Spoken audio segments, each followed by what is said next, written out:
Hi, my question's this. If I was to get involved, and that's just an if at this stage, what would I need to do? I don't think many people where I live would have heard of your organisation or probably even know what the human condition is. I don't have the comradeship and support like you would have there in Sydney either. And also, I'd like to know how you get into the sort of transformed state anyway. Thank you. Listen to me. In all of human history, there's no more exciting time to be alive than right now, when all the effort of all the humans who have ever lived finally delivers the dreamed of and hoped for and prayed for breakthrough understanding of the human condition, and the awesome transformation of the human race begins. We are free. We, the human race, is free at last of, to shake off the ancient chains of our tomb that Cat Stevens, Yusuf Islam, sang about, where we've been imprisoned in terrible fear and insecurity about our meaning and worth as a species, but no longer, because we have found the liberating, redeeming, all-transforming understanding of ourselves. It's on, the great breakout of the human race from the, in truth, unbearably agonising life of suffering under the duress of the human condition. I mean, what were Jim Morrison's words? At the first flash of Eden, we raced down to the sea, standing there on freedom's shore, waiting for the sun. Yes, when liberating enlightenment of the human condition finally arrives, race down to freedom's shore and get hold of that freedom with both hands. I mean, there'll be nothing more exciting than when that peace train that's been waiting out on the edge of darkness finally arrives to take us home again, that Cat Stevens sang of. So do as Bono said, when love, the truth, comes to town, jump that train. We are out of here, leaving this spent, exhausted, dead world behind forever. Let's go is the great battle cry that will begin as a tiny voice among a few and then catch on and spread to become a roar of excitement that will be heard across the world, like 100,000 horses appearing from horizon to horizon, galloping to a fabulous future. I mean, what did the prophet Joel say? Like dawn spreading across the mountains, a large and mighty army comes such as never was before. And all of nature will be absolutely cheering for us, because this is the greatest of greatest victories for all of life on earth. Because we humans were the ones who were given the task of championing nature's greatest invention, the fully conscious thinking, self-adjusting brain.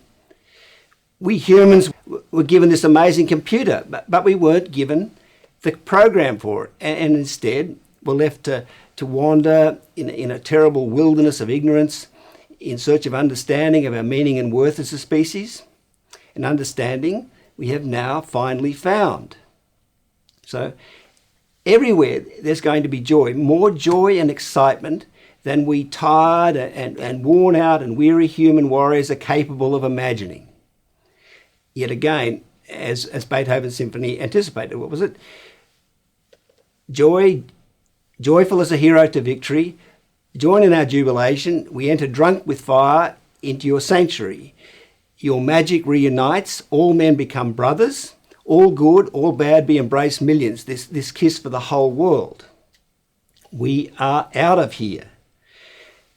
The great breakout is on. The human race is breaking free of the shackles of our tomb that we've been forced to live in for so long we hardly know of another existence.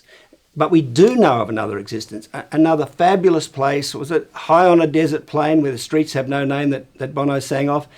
Otherwise, why would we have fought so hard and for so long? For 2 million long years, we have fought for the arrival of this day.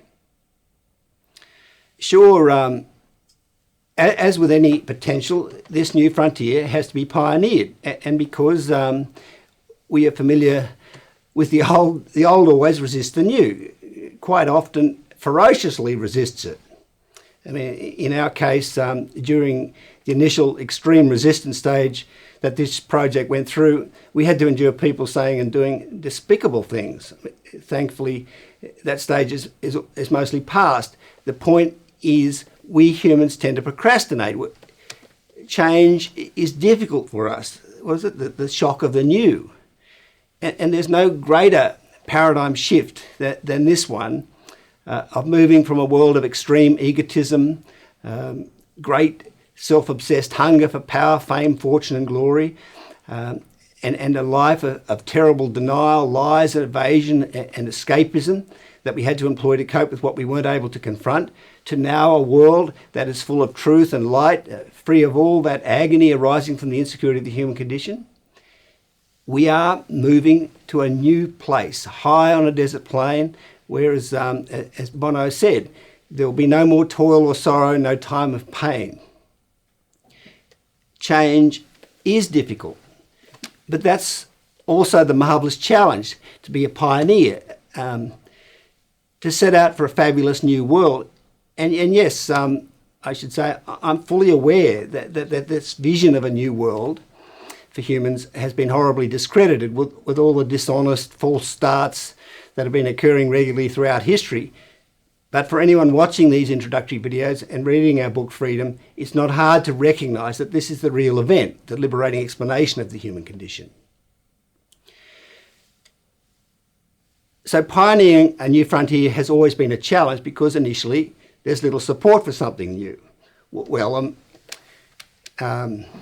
if it's new, then by definition, it is yet to gain popularity. But don't forget that the life of a pioneer has always been the most exciting life. If you ask someone what they would most like to have been part of in history, they'll likely tell you they'd like to have been with Lewis and Clark on their great pioneer expedition exploring Native America, or with Jacques Cousteau when he was pioneering exploration of the ocean depths, or with Socrates and Plato and Aristotle when they were laying the foundations for the Western civilization, or with Christ when Christianity was being pioneered, or with Neil Armstrong and Buzz Aldrin when they took those first steps on the moon. And where this breakthrough understanding takes humanity is like a new planet. Honestly, this greatest of all achievements, where humanity takes its freedom from the horror of the human condition, is so exciting.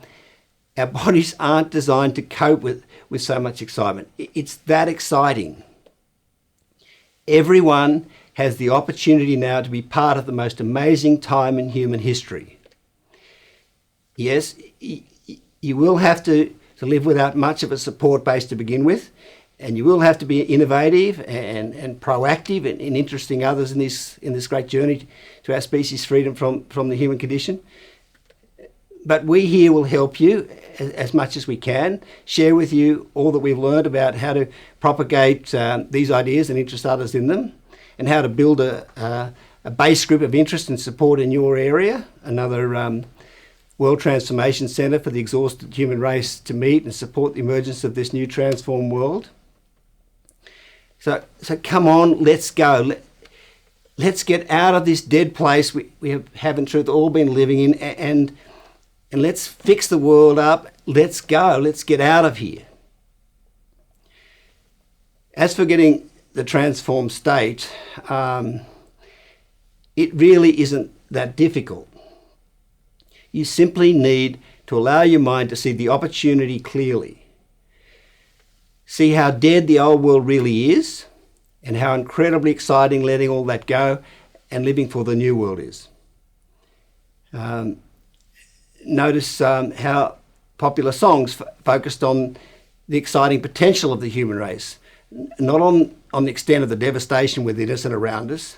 And they did that because it was the future of the human condition ameliorated world alone that was worth dreaming of and living for. I mean, that's what the transformed way of living does. It lives for the true world, not the old world, the old dead world. But the big difference now is that the true world has arrived. We're no longer just focusing forward on the dream of a fabulous future, but focusing forward on bringing that fabulous future into existence, because it has now arrived. It's all now possible. With understanding of the human condition found and all our upsets defended, our dreams suddenly become reality. It is an astonishing situation, but it's all true. When Doug Lobbin spoke of fixing the shower curtain ring, he was seeing and living for what is possible now, doing things for the love of all that is possible now, rather than for his sad, now finished with, redundant, done its job, had its day, old, effectively dead, ego embattled, have to prove your worth way of living. I mean, you could see how a whole world suddenly opened for Doug when he moved from the old world to the new. He just let it go, because that's what we can do now. Just leave the old world behind us, finished with. As Bob Dylan anticipated. What was it? This is the hour that the ship comes in, and the morning will be a breaking, when the present now will later be past, for the times they are changing.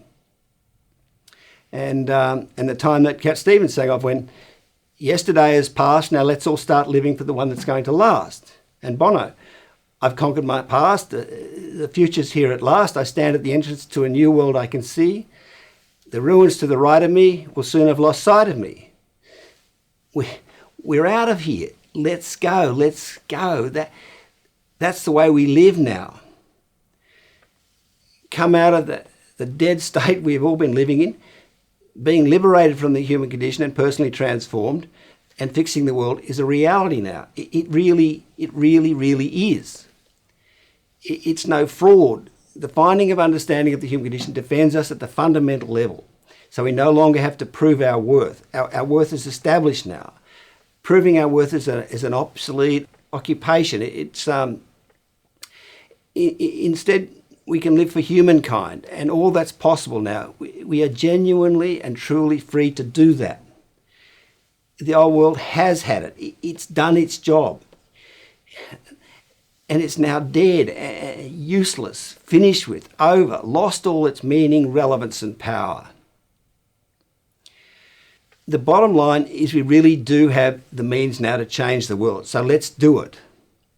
It's on. The human race is coming home to a true world of ego-satisfied peace, kindness, consideration and happiness.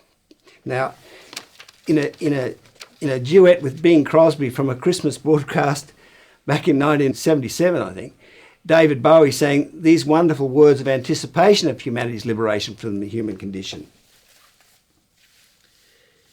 Peace on earth, can it be? Years from now, perhaps we'll see. See the day of glory, see the day when men of goodwill live in peace again. I pray my wish will come true for my child and your child too. Yes, we have lived in hope of the arrival of this day, and with the old world teetering on the brink of collapse, that day of glory when peace comes to earth has arrived only in the absolute last minute. Come to think of it, just as Homer foresaw in his now 3,000-year-old Greek legend that was all about humanity's great odyssey that we had to undertake away from our soulful true self in order to find understanding of ourselves. Humanity represented by Odysseus, the heroic Odysseus, very nearly didn't make it back home again to our soulful true state that his beautiful wife Penelope represented. So what this critically important, fabulous new potential and frontier now needs is your interest, your support, your participation, your strength. This is a call to action to everyone. Please step out, get involved, help change the world, because at last we really can. Ask questions, see what you can do to help, find out what others are doing, and let's get out of this spent, exhausted, end-play state where the human race has been stalled for far too long waiting for these redeeming or transforming answers. Watch the introductory video, read Freedom, satisfy yourself that these understandings that are being presented really have explained the human condition, and then get on board. Become a member of the world transformation, and let's go. Let's get out of here. I know this all might sound preposterous, but it's not. It's real. It's on. You can join the Sunshine Army on the Sunshine Highway to the world in sunshine. Become a member and supporter of the World Transformation Movement, because this finally is the birth of the kingdom of light, the empire of the sun in the world of the free. I mean, after such a terrifying long journey and struggle through the cavernous world of darkness into this new world of light, the whole human race deserves, and is going to have such a big celebration party now that will go on for generations everywhere. We're going to be hopping and bopping and romping and stomping and hollering and howling and hugging and laughing and moving and grooving and rollicking and rolling and jumping and jiving and jolting and somersaulting, and I'm trying to memorise all that. Peeping and hiding, skipping and skating, shaking and shimmering, embracing and gyrating, twisting and shouting, dancing and singing, slipping and sliding, jamming and slamming, ripping and roaring, whirling and swirling, and reeling and rocking. So get on board and let's go. Actually, we've got someone here. He's got some amazing moves. Even though he's 6'8" tall or something, he can really dance. So Dunsey, do you want to come up here and do? Don't be shy, mate. Everyone, this is Neil Duns. Polly, can you play that music I gave you? Come on, Neil, show us the dance you do, mate. You want to come up here? Neil, come on here.